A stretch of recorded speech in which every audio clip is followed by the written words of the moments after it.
Messieurs, bonsoir et bienvenue dans 52 minutes pour comprendre votre magazine d'enquête. En Côte d'Ivoire, on compte plus de 15 000 entreprises avec une problématique commune, la formation des salariés. Pour y répondre, le Fonds de développement de la formation professionnelle FDFP conseille, appuie et surtout finance les besoins en formation des entreprises et des populations. Cette structure étatique, qui a été créée il y a plus de 30 ans, demeure malheureusement encore méconnue ou peu connue des bénéficiaires. Alors, quel rôle joue réellement le FDFP dans la formation professionnelle en Côte d'Ivoire? Comment fonctionne-t-il? À qui s'adresse réellement ce fonds? Ces bénéficiaires ont-ils connaissance de son existence? Et enfin, qui fait quoi dans cette institution et pour quels résultats pour les entreprises? 52 minutes pour comprendre le fonctionnement du FDFP, un reportage réalisé par les équipes de Socrone.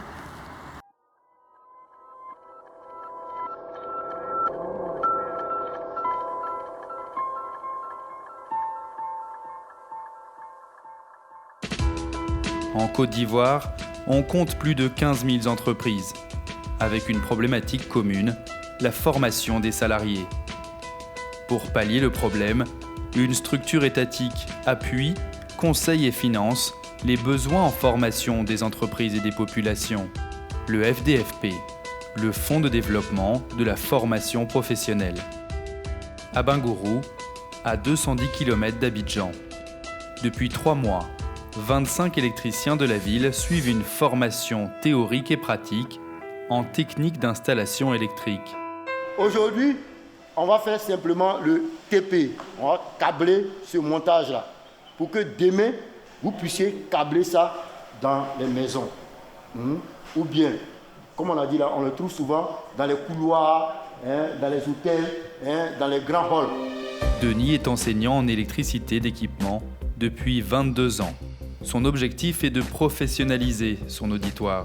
Certains de ces électriciens exercent le métier depuis une vingtaine d'années sans formation. Des autodidactes qui ont appris sur le tas. On va passer à la deuxième feuille, qui est le schéma développé. Bon, vous avez ça déjà, on a vu ça la dernière fois. Et quel cours vous dispensez? C'est le cours de la minuterie, le montage minuterie. Et il s'agit de quoi exactement? Bon, en fait, il s'agit d'un système où on peut commander de plusieurs endroits. Et ce montage-là, il a pour, comment on appelle ça là? Il a pour particularité de couper les lampes lorsque la personne n'est pas là. Et d'où est venu le besoin pour vous de donner cette formation aux professionnels des gens? Bon, le besoin, c'est qu'ils n'ont pas appris les techniques. Et puis, le besoin s'est fait sentir. On trouve beaucoup ces montages-là dans les hôtels. On trouve aussi dans les grands halls. Et quand tu vas faire une souscription de marché, s'il y a un montage comme ça que tu ne connais pas, voilà, ça te freine. Mohamed Diabaté, 46 ans, est électricien en bâtiment depuis 25 ans. Comment se fait cette formation? La formation, c'est une formation pratique. Déjà, on va venir dans le box avec le professeur pour qu'il nous montre le câblage. Et puis, on va apprendre en même temps que lui, que les autres aussi. 16 heures de cours par semaine, dont 70% sont consacrés à la pratique. Une formation d'1 an qui doit permettre à ces électriciens de maîtriser plus précisément leur métier. Non. C'est déjà alimenté. Regarde bien. C'est déjà alimenté. Non, Voilà. lui, il est venu ici. Nous sommes à la sortie ici. On a fait tout ça là. Par exemple, on suppose que ça c'est la CUE, on est rentré dans notre coffret. Maintenant, on sort du coffret. Maintenant, ça c'est le montage que tu dois câbler.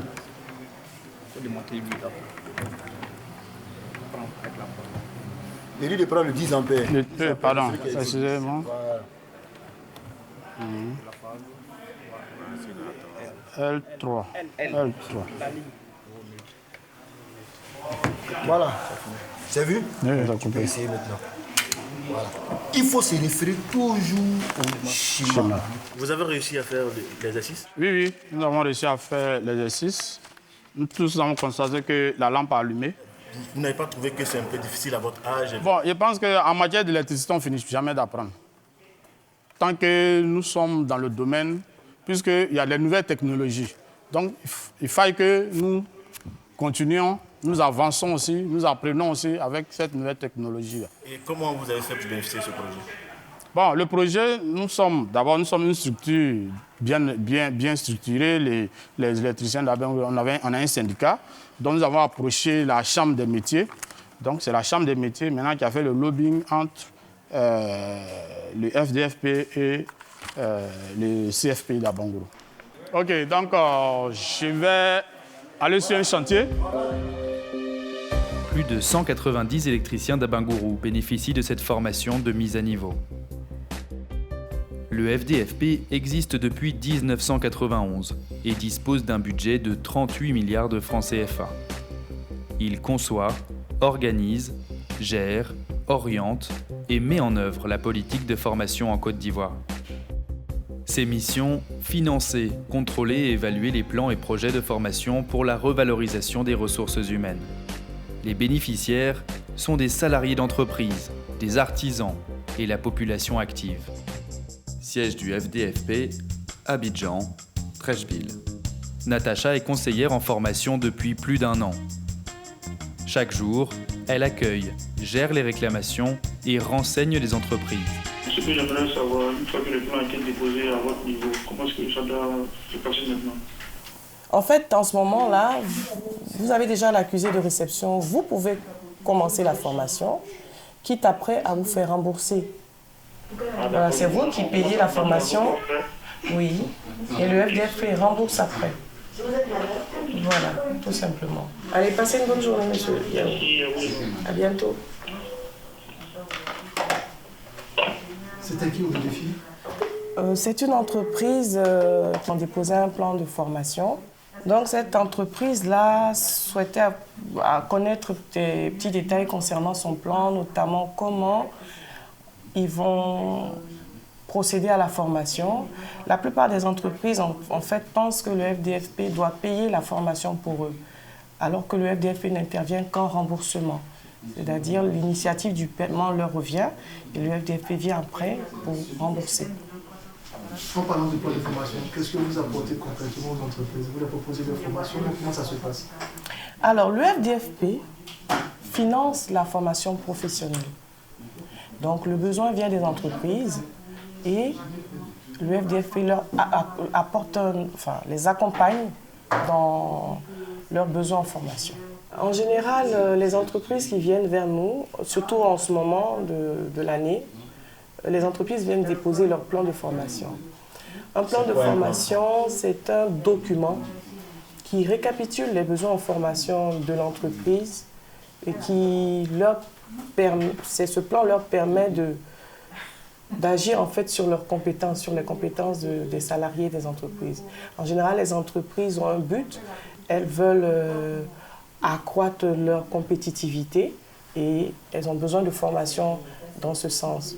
Donc le FDFP les accompagne en termes de financement et en termes de conseil également. Si les entreprises peuvent bénéficier de formations via le FDFP, c'est que chaque année, elles payent des taxes d'apprentissage et de formation professionnelle continue à l'État. Ces taxes sont ensuite reversées au FDFP. Alors je vais vérifier si votre niveau de cotisation que vous avez mentionné, votre cotisation prévisionnelle de 2020, correspond au niveau à la réalité par rapport à ce que vous avez déjà cotisé. Est-ce qu'il doit y avoir une proportion entre la cotisation et le besoin de la formation? Il y a une grille qui est déjà établie. En fonction du niveau de cotisation de l'entreprise, on lui confère un budget de financement de son plan de formation. Ce que moi je fais, c'est de vérifier si la mention qu'ils ont portée concernant leur cotisation prévisionnelle annuelle correspond à la réalité, à ce qu'ils ont déjà cotisé. On essaie de se rapporter à l'année par rapport à ce qu'ils ont déjà cotisé. Est-ce que si je cotise 2 millions et que j'ai une formation de 6 millions, c'est possible? Le FDFP fonctionne comme une mutuelle. Tout le monde cotise et c'est reparti. Et les plus petites entreprises sont plus favorisées. Ce qu'on appelle plus petites entreprises, c'est les entreprises en fonction de leur niveau de cotisation, de leur masse salariale. Ici, les entreprises sont réparties, sont classifiées en petites entreprises et en grandes entreprises, en fonction de leur masse salariale. Et vous gérez les grandes entreprises? Nous gérons les grandes entreprises.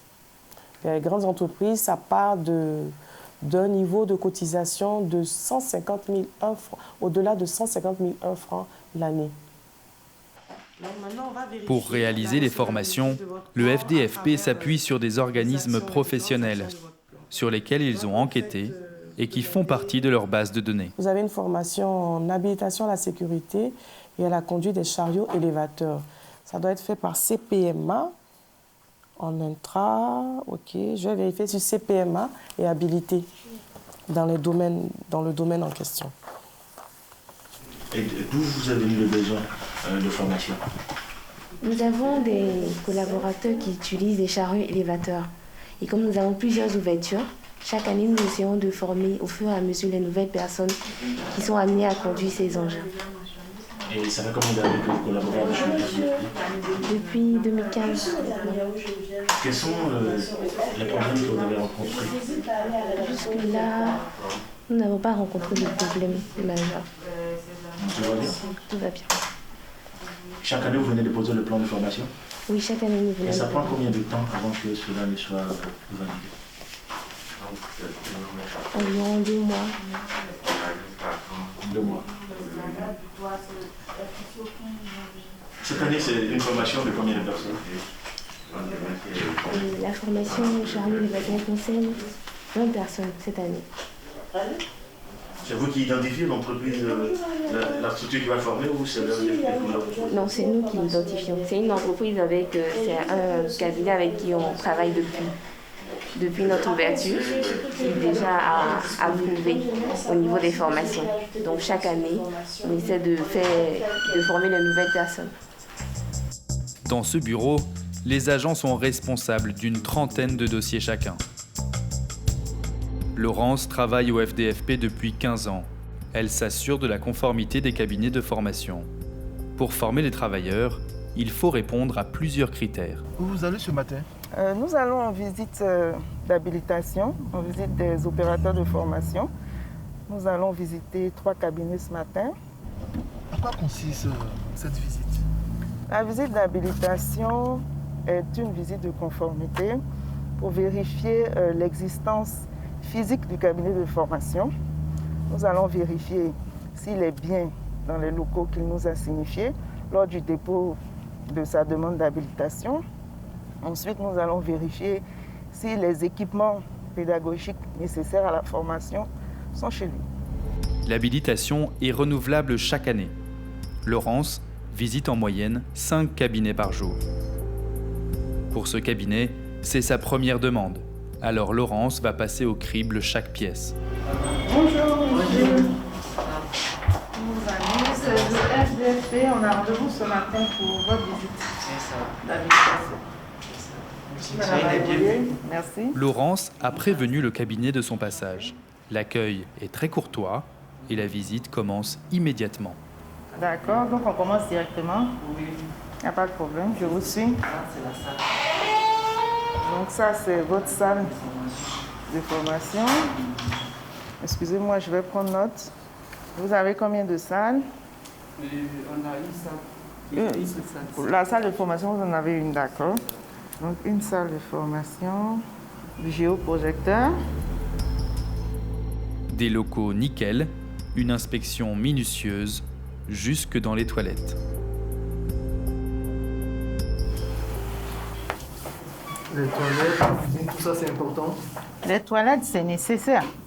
Il faut voir que l'hygiène soit respectée dans les toilettes. C'est tout ce qui contribue à un meilleur environnement et puis surtout au respect des dispositions sanitaires et réglementaires à ce niveau-là. Local fonctionnel, structure administrative, équipement et matériel pédagogique, tout est passé au peigne fin. Après 40 minutes d'observation, Laurence peut désormais s'entretenir avec le responsable du cabinet. Voilà, ok. On va se mettre en situation de formation comme vos apprenants.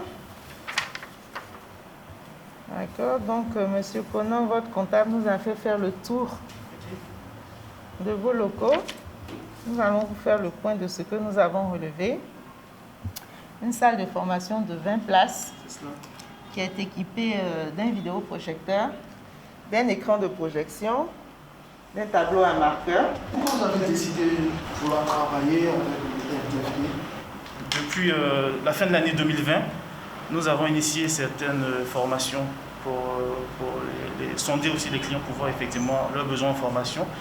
Et étant donné que le FDFP est l'autorité qui se charge de réglementer un peu le secteur de la formation, il était de bon ton pour nous de faire la démarche pour aller vers le FDFP pour être une entreprise aujourd'hui habilitée à pouvoir délivrer de la bonne formation.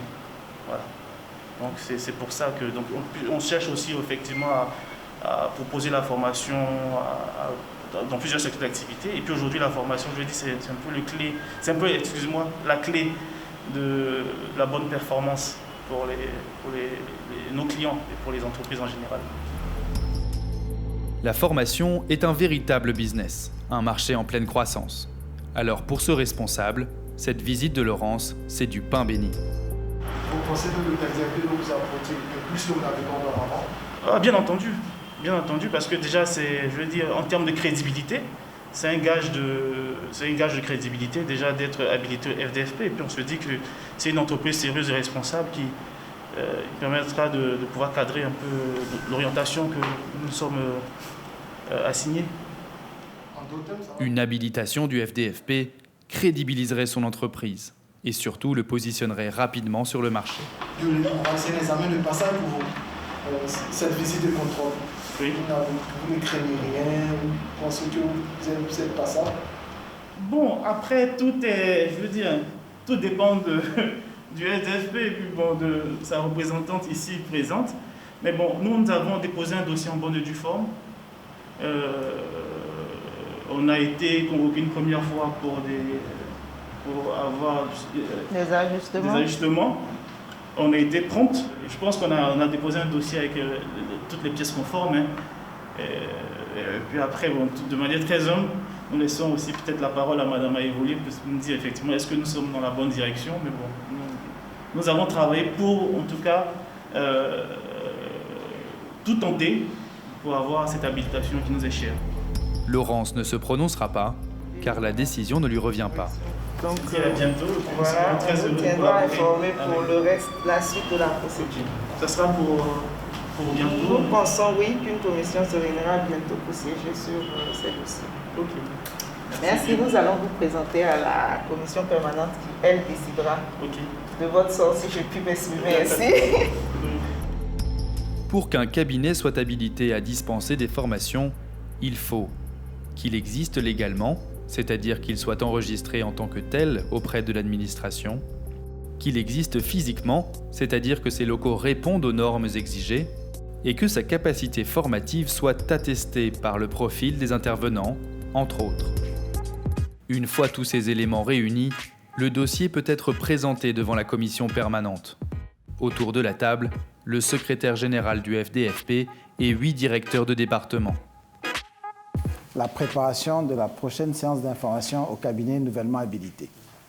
Alors, juste pour rappel, la procédure d'habilitation démarre par le dépôt des dossiers et elle s'achève par la séance d'information des cabinets qui permet donc d'outiller les cabinets de formation dans le cadre de leur activité. Alors, je crois donc que c'est M. Silu et Mme Kouyaté qui interviennent. Donc, je vous donne la parole, messieurs, dames. Cette commission a le plein pouvoir sur les plans de formation et les demandes d'habilitation. Elle se réunit 2 fois par mois. Nous avons reçu à ce jour 7110 plans, ce qui fait un taux de 99% par rapport à l'objectif annuel qu'on s'est fixé. En matière d'agrément, nous avons fait agréer 3958 plans de formation. Je rappelle que le budget sur les plans de formation, 12 milliards, dont 8 milliards pour les grandes entreprises et 4 milliards pour les PME. Donc, après la présentation de M. Afou, on va passer la parole à M. Siloué qui va nous présenter les questions d'habilitation. En ce qui concerne les habilitations, je vais vous faire un point à 2 niveaux. À la date du 31 décembre nous avons accordé 224 nouvelles habilitations à des cabinets. Nous avons tenu 2 sessions d'habilitation et puis nous avons traité favorablement 696 dossiers de renouvellement. Donc c'est le renouvellement qui a accordé en début d'année 2020 au titre de l'exercice 2020. Donc on peut dire qu'au 31 décembre 2020, nous avions dans notre base de données 1239 cabinets. Alors, au titre de l'exercice 2021 qui nous avons commencé, il faut savoir que les dossiers de renouvellement que nous avons reçus, pour lesquels nous avons prolongé la période jusqu'au 29 janvier, nous sommes à 514 dossiers. Et puis, nous avons un portefeuille de 117 nouveaux cabinets qui sont en cours de traitement. Voilà. Donc, voici ce que je pourrais dire sur la situation des habilitations à ce jour. Si le FDFP peut financer en moyenne 20 000 formations par an, c'est qu'il bénéficie de la collecte de 2 taxes, prélevées toutes 2 aux entreprises chaque année. La taxe additionnelle à la formation professionnelle continue et la taxe d'apprentissage. Le FDFP a reçu pour mission d'abord de gérer 2 taxes, la taxe à la formation professionnelle continue et la taxe d'apprentissage. Cette taxe représente à peu près 1,6% de la masse salariale annuelle des entreprises et est utilisée pour financer, développer d'abord, définir, orienter et mettre en œuvre la politique de formation professionnelle et d'apprentissage en Côte d'Ivoire. Cela pour accompagner donc les politiques de l'État en matière de, justement, formation professionnelle et d'apprentissage. En 2020, sur 25 milliards, 12 milliards ont été provisionnés pour les agréments des plans de formation. Direction la tour E, au plateau. C'est ici, au 11e étage, au sein de la Direction générale des impôts, qu'est installée la cellule de collecte des taxes du FDFP. Ignace Adou en est le responsable depuis 27 ans. Chaque jour, il reçoit l'état des cotisations des entreprises de Côte d'Ivoire. Bonjour, monsieur. Ouais, bonjour, monsieur. Je suis venu vous remettre la prévision 2021 au profit du FDFP. Le total, c'est autour de 27 milliards. En 2020, je crois que la réalisation, c'est environ 25 milliards. 24, 25 milliards. Voilà, donc il y a 25, mais bon, avec la Covid, on n'a pas pu atteindre. Non, c'est 25 en réalisation. Vous l'avez pu atteindre. Voilà, donc déjà, ça c'est bon. Et puis vous avez augmenté encore. Oui, mais l'économie est dynamique. Donc, il faut comprendre que chaque année, il y a de nouveaux emplois qui se créent, et que bon, il y a le dynamisme là, donc il faut tenir compte. Donc je vais communiquer ça à la direction du FDFP pour notre prévision de cette année. Voilà. C'est quoi le document qui vient de vous remettre? Alors donc, c'est les prévisions de recettes de la Direction générale des impôts. Vous savez que ce sont nos ressources proviennent essentiellement de la DGI. Donc la DGI, dans tous ses compartiments, fait les prévisions par nature d'impôts et taxes. Et c'est la loi qui dit que ce sont eux qui doivent recouvrer. Selon l'article 115 et suivant, la Direction générale des impôts doit recouvrir les taxes FDFP dans les mêmes conditions et sous la même sûreté que les ITS. Donc la nature d'impôt ITS est une charge. Donc dans cette charge est découpée en 2, salariés et employeurs. Donc il prend la DGI recouvre les 2 en même temps.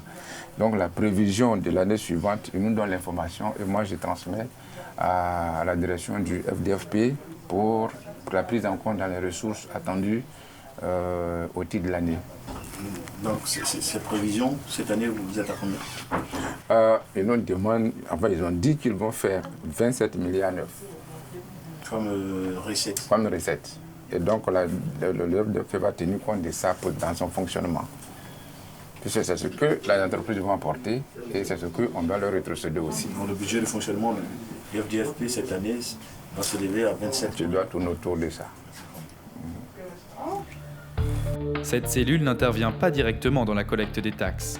Ce sont les agents des impôts qui ont en charge cette tâche et font un point régulier à la cellule. Alors le père. Oui, bonjour. Chef Adou, comment allez-vous? Ça va bien, merci. D'accord. Mais aujourd'hui, j'ai Je suis allé à la recette des impôts de Treichville. C'est là que j'ai travaillé. Ok. Donc je viens avec les états que j'ai pu avoir. C'est quoi les états? Les états, ce sont toutes les réalisations de... Là, par exemple, c'est le cas de Treichville. Treichville 2, parce que Treichville est divisé en deux. C'est la recette de Treichville qui a fait un recouvrement sur le terrain, a déposé sur notre compte. Donc, mon collaborateur, c'est l'agent de recouvrement. Il va apporter un appui aux recettes qui ont un fort taux de contribuables pour que ces états nous parviennent le plus tôt possible avec, vous voyez, les déclarations des entreprises pour dire qu'ils ont payé. Ça, c'est Abidjan Sud 2 et Abidjan Sud 1. Bon, j'ai pris rendez-vous pour la semaine prochaine. La semaine prochaine, ok. On pourrait se demander c'est quoi votre rôle, puisque c'est la DGI qui déjà collecte ces taxes. Vous faites quoi exactement? C'est la cellule tampon qui centralise toutes les données concernant la réalisation du recouvrement fait par la DGI. Donc ici, nous avons l'information des actions de recouvrement de la DGI et nous avons aussi les informations détaillées de chaque entreprise assujettie. Donc si l'entreprise qui est assujettie arrive chez nous pour avoir des informations concernant son comportement de paiement, nous pouvons lui dire que vous êtes à jour, vous n'êtes pas à jour, de sorte que quand il arrive au FDFP, il puisse être accueilli à bras ouverts parce qu'il est à jour. Être à jour, c'est l'une des conditions d'agrément d'un plan de formation. Payer ses taxes d'apprentissage et additionnelles à la formation professionnelle continue, toute entreprise doit s'y soumettre. Elle représente à elle deux 1,6% de la masse salariale annuelle de l'entreprise. Ce prélèvement leur donne le droit de solliciter chaque année un financement pour former leurs salariés. Retour à Abangourou. Nous sommes à l'antenne du Fonds de développement de la formation professionnelle. Qu'est-ce qu'on peut faire vous? Bon, je suis venu pour déposer une demande de financement. Ok. Patientez. Vous venez d'où? Je viens de Bandoukou. Bandoukou? Oui.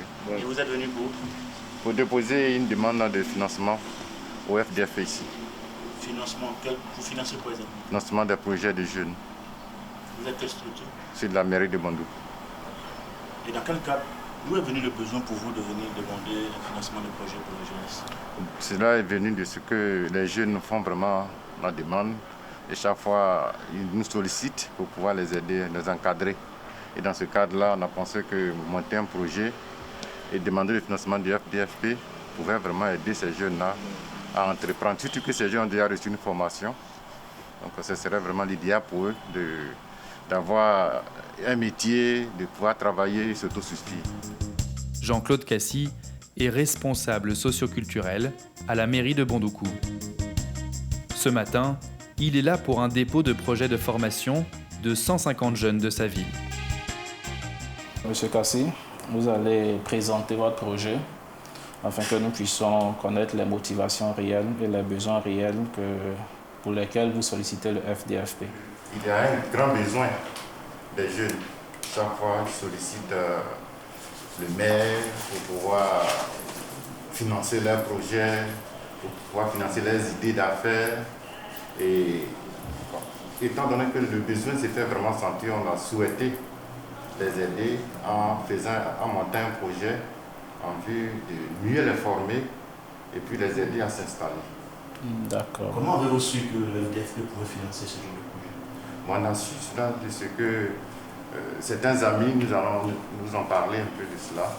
Puis bon, un jour, on était à Bangourou ici et on a pris contact avec le chef des services culturels de Bangourou dans nos échanges. Il nous a donné cette information sur ce que le FDFP formait, n'est-ce pas, les jeunes, ou bien finançait des projets de ce genre. C'est dans ce cadre-là que nous avons sollicité aussi le FDFP afin de former les jeunes au niveau de Bandoukou. Normalement, le FDFP forme des professionnels des entreprises. Et là, on voit que ces personnes sont des non-cotisants. Comment ça se fait? Alors, le FDFP forme des entreprises, mais nous avons aussi pour mission de former la population active. Parce que c'est ceux-là qui, demain, vont former des entreprises et qui deviendront aussi des cotisants. Donc, généralement, ils sont ils ne cotisent pas, mais c'est le secteur informel. Il faut l'encadrer, il faut former et au fur et à mesure les transformer en un secteur formel. Et comment ça se fait? Quelle est la procédure? Est-ce qu'un citoyen lambda peut venir demander une formation au FDFP? Ou bien ça se fait comment? Non, nous n'accompagnons pas des personnes individuellement, nous accompagnons des organisations professionnelles. C'est-à-dire, vous êtes des artisans, vous avez une organisation, vous cherchez un promoteur qui doit être un promoteur institutionnel. Comme j'ai dit tout à l'heure, ça peut être le corps des métiers, ça peut être aussi la municipalité comme M. Kassi. Et vous approchez maintenant le FDFP pour faire la demande de financement. Entreprises privées ou collectivités locales, le FDFP encourage la formation et la professionnalisation dans tout secteur d'activité. Mais avant tout, il faut présenter un projet solide et viable. Ça fait plusieurs projets que le FDFP finance pour les municipalités. Mais ce que nous remarquons, c'est qu'après la formation, les jeunes n'ont pas véritablement de débouchés pour s'insérer dans le tissu économique, le tissu social, professionnel, comme on le dit. Mais qu'est-ce que la mairie prévoit faire concrètement pour accompagner ces jeunes qui seront formés par le FDFP afin de pouvoir les installer véritablement? Il faut dire qu'au niveau de la mairie de Bondoukou, chaque année, le maire prévoit un fonds pour pouvoir aider les jeunes, pour pouvoir aider les femmes également. Et certaines femmes en ont bénéficié, mais nous comptons vraiment faire plus en aidant tous ceux qui vont bénéficier progressivement. Donc il y a un fonds qui est prévu. Il faudra mettre ce fonds-là dans une microfinance afin que cette microfinance puisse, sous forme de prêt, aider ces jeunes à avoir... Accompagner les jeunes à s'installer. D'accord. Pourquoi vous lui posez autant de questions? Je pose beaucoup de questions parce que ce que nous recherchons, c'est un impact réel sur les personnes que nous formons. Parce que par le passé, nous avons eu plusieurs formations que le FDFP a financées. Et à la fin, on voit des jeunes qui sont très bien formés, mais il n'y a pas de mesure d'accompagnement pour véritablement les installer. Alors que c'est l'objectif visé par le FDFP. Donc, pour ce type de projet, c'est un projet de création, de formation à la création d'entreprises. Donc, il faut véritablement que ceux qui seront formés, à la fin, ils soient accompagnés pour véritablement créer des entreprises. Jean-Claude Kassi souhaite que 150 jeunes de Bondoukou bénéficient de formations dans la maçonnerie, la plomberie ou encore la pâtisserie. Un moyen pour la commune de valoriser ces jeunes et de leur construire un avenir. Les bénéficiaires sont organisés. C'est des jeunes qui sortent des écoles. Certains ont été formés à la maçonnerie, à la plomberie. Et puis, il y avait un troisième corps de métier. La pâtisserie. Souvent, c'est le centre professionnel de Bondoukou qui souvent forme ces jeunes. D'accord. Donc, nous allons reprendre la liste des bénéficiaires et nous allons spécifier les différents corps de métier. Comme ça, nos supérieurs, la hiérarchie saura que c'est des professionnels qu'on forme maintenant à l'installation des entreprises. Donc, dans les jours à venir, vous allez me laisser votre mail, votre adresse email. Je vais vous faire venir un modèle de tableau où nous allons renseigner à nouveau la liste des bénéficiaires. Vraiment, merci beaucoup et bon retour chez vous. Jean-Claude n'a pas reçu de réponse définitive, mais il repart avec l'espoir que le projet soit financé. Comment ça s'est passé? Bon, c'est bien passé, on a bien échangé et on pense que notre projet sera approuvé. D'accord. Mais quand vous êtes venu avec toutes ces questions, est-ce que vous avez déjà une idée de comment le FDFP allait vous appeler? Bon, puisque c'est la première fois que je prends attache avec eux, je ne savais pas que ça allait être comme ça, mais j'ai vraiment apprécié, approuvé la façon de procéder. Ça montre que c'est vraiment sérieux et qu'ils ne sont pas là pour ça. Il faut vraiment être concret, il faut que tout ce qu'on présente puisse être approuvé et accepté par le FDFP. Plus de 800 plans de formation et 30 projets sont déposés dans cette antenne régionale chaque année. Jean Amos Dely et Michel God, les deux conseillers en formation, s'apprêtent à partir en visite sur le terrain. Jean Amos, on va voir Cisco, le coiffeur qui a fait la formation en coiffure avec le cabinet SK. D'accord. Où est-ce que vous allez? On va chez Cisco, un coiffeur qui a suivi une formation avec le cabinet SKE sur les techniques de coiffure. Et pourquoi? Non, mais parce qu'on veut faire un suivi de son projet pour voir s'il a bien assimilé les acquis de la formation. Vous faites toujours un suivi des projets? Toujours, c'est obligatoire. Si on ne fait pas de suivi, on ne peut pas valider la formation. Pour s'assurer de la qualité de la formation, les agents font des visites régulièrement. Cisco, 35 ans, fait partie d'un groupe de 150 artisans de la ville, formés aux techniques de coiffure et esthétique, financés par le FDFP. Cisco, comment ça va? Ça va très bien. Dieu merci. Bon, depuis qu'on a fini la formation, là, comment les choses vont? Bon, ça va. Dans l'ensemble, ça va. D'accord. D'accord. Est-ce qu'il y a quelque chose que vous avez mis en pratique depuis que vous avez fait la formation avec nous de l'autre côté là-bas? Si vous pouvez nous en parler, on voit un peu. C'était au niveau des teintures. D'accord. Voilà, les teintures que nous utilisons. Au début, là, il n'y en avait pas. Maintenant, il faut dire que maintenant, on a toutes les qualités, toutes les couleurs de teinture ici. Et puis, au niveau de la gestion aussi, ça va au moins à 60%, 70%. Ça va. Est-ce que vous pouvez dire que la formation était bienvenue ou bien déjà vous connaissiez tout? Bon, on ne connaissait pas. Il faut dire que dans nos niveaux, la gestion, c'est ça qui tue même les PMU, côté PMU. Tu peux savoir exercer, coiffer, mais si tu ne sais pas gérer la gestion de ta caisse, jusqu'à la fin de l'année, comme ça, tu ne vas pas t'en sortir. Donc, en tout cas, ça nous, c'était bien. L'objectif de cette visite de terrain, vérifier l'impact de la formation sur ses bénéficiaires. Nous retrouvons Mohamed, l'électricien sur un chantier. Après avoir appris sur le terrain et exercé son métier durant 25 ans, il a bénéficié d'une formation de 3 mois. Est-ce que la formation vous sert sur le terrain?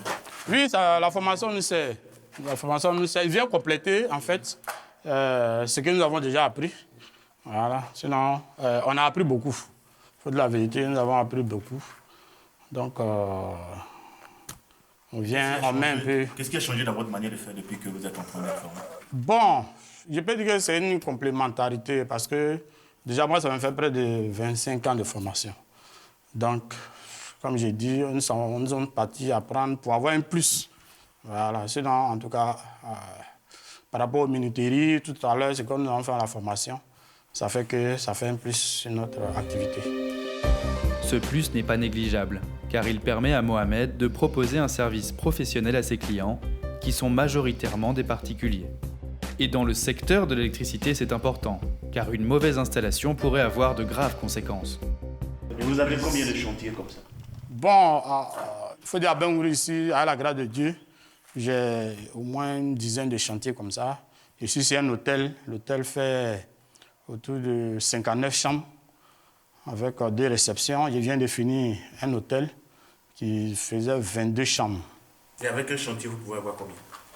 Bon, ça dépend, hein, les chantiers. Chaque chantier a sa forme, a son nombre de chambres, parce que nous, on fait en fonction du nombre de chambres. Et puis, le nombre de puissance des appareils qui sont dans la maison. Donc, le prix moyen? Voilà, les prix moyens tournent autour de 120 000, 100 000 pour les studios à peu près. Bon, après ça monte. Bon, souvent, il y a les petits trucs où on prend pour se défendre, on prend pour payer le carburant, pour se déplacer. Le chiffre d'affaires de Mohamed varierait entre 300 000 et 500 000 francs CFA par mois. Au même moment, arrive le président des électriciens de la ville. Une visite surprise. Ce dernier est venu s'assurer que Mohamed respecte le plan de câblage appris pendant la formation. Un bloc de sécurité? Oui, il y a un bloc de sécurité. Au niveau des cours, il y a prévu ça en bas, dans le hall là. Et puis il y a voilà, un là-bas aussi. Voilà, qui va éclairer. La lampe sera à côté. Voilà. Quand tu prévois un bloc de sécurité là, il faut mettre une lampe à côté. Voilà, c'est ça. Là, en cas de coupure. Oui, lui, il éclaire un peu le couloir. Voilà. Donc ici, c'est ça. Ça, il y a un double va-et-vient ici. Entre ici et puis là. Maintenant, arrivé ici, on allume les lampes qui sont là. Vous venez généralement sur le terrain pour voir ce que vous... Oui, si. Quand il y a le contrôle sécuritaire, je vais avec l'agent sécuritaire pour voir comment les gens, le rendement de mes éléments.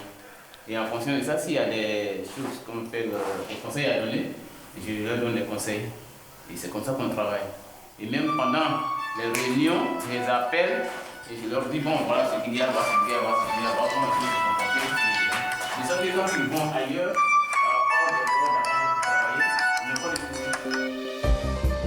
Grâce à cette formation, Mohamed peut prétendre travailler sur de plus gros chantiers. Des formations qui permettent aux bénéficiaires de se former, de se perfectionner et de sortir de l'informel. En 2020, plus de 120 000 personnes en Côte d'Ivoire ont bénéficié d'une formation FDFP.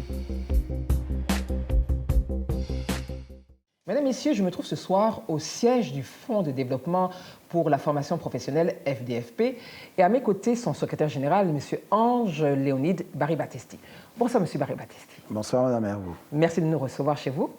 Je vous en prie. Alors, quels sont les partenaires et les interlocuteurs du FDFP? On peut en identifier 3 catégories. La première catégorie, ce sont les entreprises. Oui.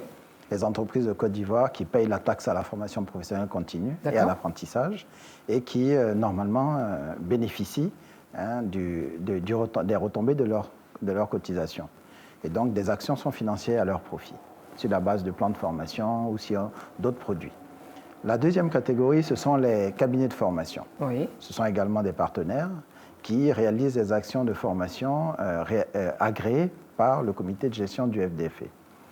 La troisième catégorie, c'est un public qui n'est pas cotisant, mais puisque nous sommes un fonds de développement, nous les accompagnons en faisant en sorte que les collectivités décentralisées, les associations en territoire, bénéficient donc des financements du FDFP. Donc là, on parle de la population. Effectivement, la population active. Plus de 120 000 personnes ont été en réalité formées grâce au FDFP.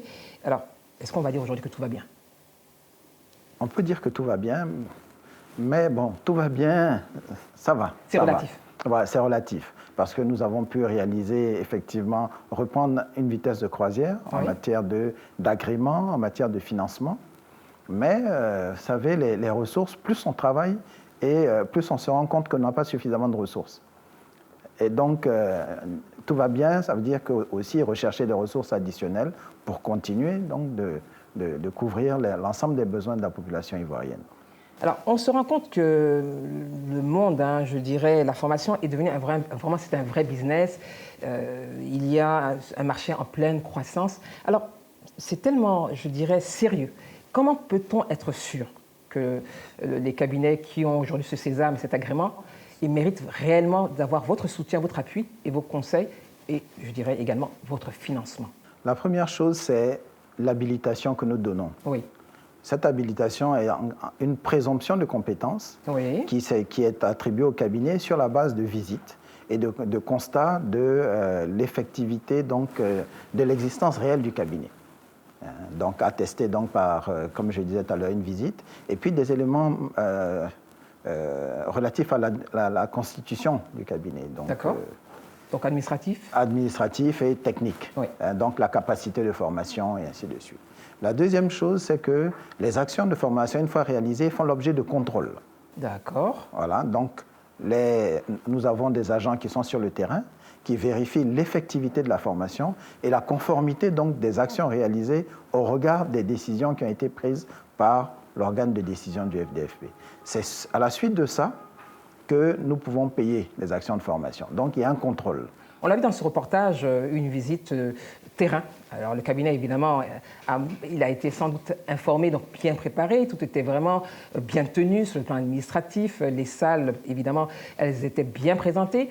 Mais la question qui se pose, est-ce que, au-delà des visites dont vous parliez, est-ce qu'elles sont annoncées ou elles sont impromptues?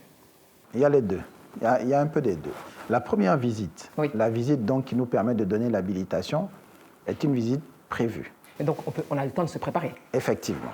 Mais par la suite, en cours d'année, à tout moment, le FDFP se donne le droit de faire une visite impromptue pour constater effectivement la réalité, les réalités donc, de l'existence du cabinet et la conformité avec les déclarations initiales. Bien sûr. Voilà. Alors, est-ce qu'il vous est arrivé, après donc, avoir donné cette habilitation, cet agrément à un cabinet de formation, de le retirer? Et si oui, pourquoi? Et est-ce qu'il y a eu derrière, parce qu'il y a quand même de l'argent qui circule, je dirais une amende ou une sanction financière? Il nous a été donné effectivement de retirer l'habilitation à des cabinets. Pour quelle raison? parce que déjà, les éléments qui ont prévalu à l'habilitation n'étaient plus respectés. Donc, effectivement, nous avons eu à retirer l'habilitation, mais il n'y a pas eu des masses de cabinets dans ce cas. Par contre, lorsque les cabinets ne réalisent pas l'action de formation, il y a une liquidation à zéro qui se fait. Ça veut dire que le cabinet n'est pas payé. Au-delà du non-paiement, nous ne les avons pas sanctionnés parce que jusqu'à présent, rien ne nous permettait de le faire.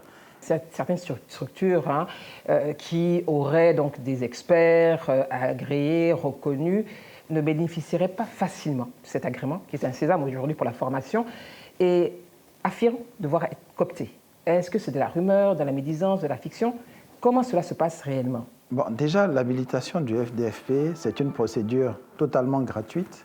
Et ceux qui en parlent comme ça et qui disent qui annoncent un certain nombre de choses, je pense que c'est du fait qu'ils ne connaissent pas les procédures du FDFP. La procédure est très simple. Elle est ouverte à tous les cabinets, même aux cabinets étrangers. À partir du moment où ils interviennent au niveau local, qu'ils ont les compétences en local, qu'ils ont le matériel en local, ils peuvent bénéficier de l'habilitation du FDFP qui leur permet d'accéder au financement de leur formation. Pas de pression, pas de passe-droit, tout est bien intégré, encadré. En principe, bon, il peut y avoir quelques éléments qui nous échappent, mais sinon, en principe, tout est maîtrisé. Alors, M. Battesti, il se dit que pendant de nombreuses années, le mode d'attribution entre l'entreprise et le cabinet de formation se faisait de gré à gré. Qu'en est-il réellement? Réellement, bon, je vous remercie pour la question qui revient effectivement assez souvent. Oui. La réalité, c'est que les entreprises ont la libre possibilité de choisir leur cabinet de formation. D'accord. Donc, le gré à gré se passe entre l'entreprise et le cabinet de formation. Il est simplement consacré par le FDFP, par un agrément.